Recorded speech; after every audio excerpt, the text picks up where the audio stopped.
had an opportunity to sit down via email with Elizabeth Vernon, who is studying creative writing for entertainment. As I was able to ask her a slew of questions, she came up with some interesting answers. The first question: what do you see as the role of the visual arts in society today, particularly in your profession? Visual arts bring the works to life. Novels may not have pictures, but they have descriptive language. In my opinion, that can take the place of visual art. If the author is descriptive enough, then I can see the piece in my head. New communications and media technologies make imagery almost instantly available. Do you believe that this is having a positive or negative influence on your field or industry? Please give an example. I believe that technology has both a positive and negative influence in my industry. Positive because technology makes it easier to publish novels and such. I believe it's negative because it can malfunction. For example, if I were to write an entire novel on my laptop and for some reason my hard drive malfunctioned, I would lose everything. You can't go wrong with old-fashioned pen and paper.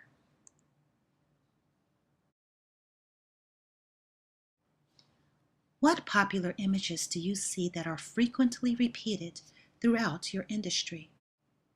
Vampires.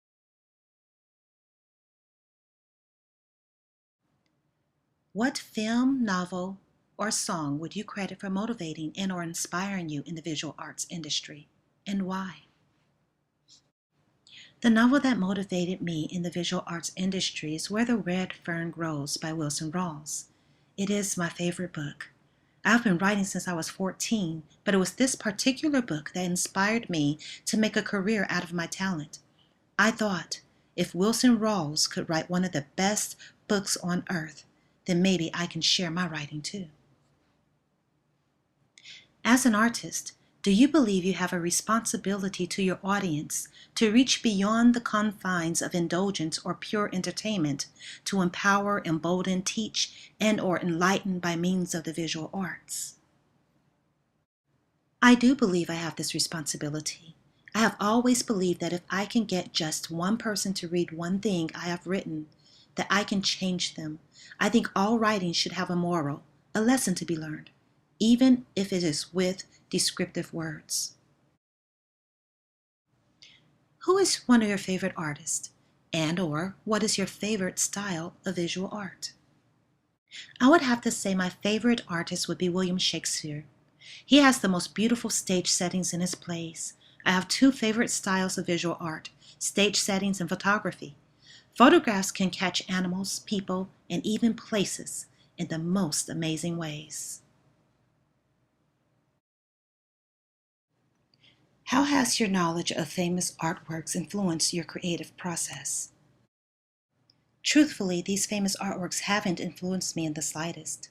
I don't really think I will ever include any of the artworks in any of my novels or poems. Do you think architectural design would be one form of art that you could consider?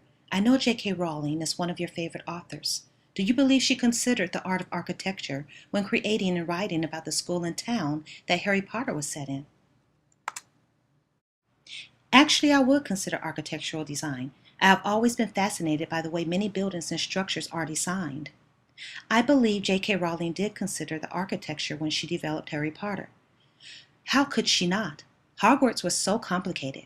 It had so many floors and rooms. You could easily get lost in a place that size. If architecture is something you think you could consider as a form of art, based on what we've been exposed to in art history, what type of building design or which people were you moved by the most that you think you'd possibly someday include in your writing? I think I would have to say the pyramids. I have always been interested in Egypt. I have always wondered how they made the actual pyramids. I know they used mostly limestone blocks, but how did they get it to look like a pyramid? Maybe one day I will research it and find out for myself.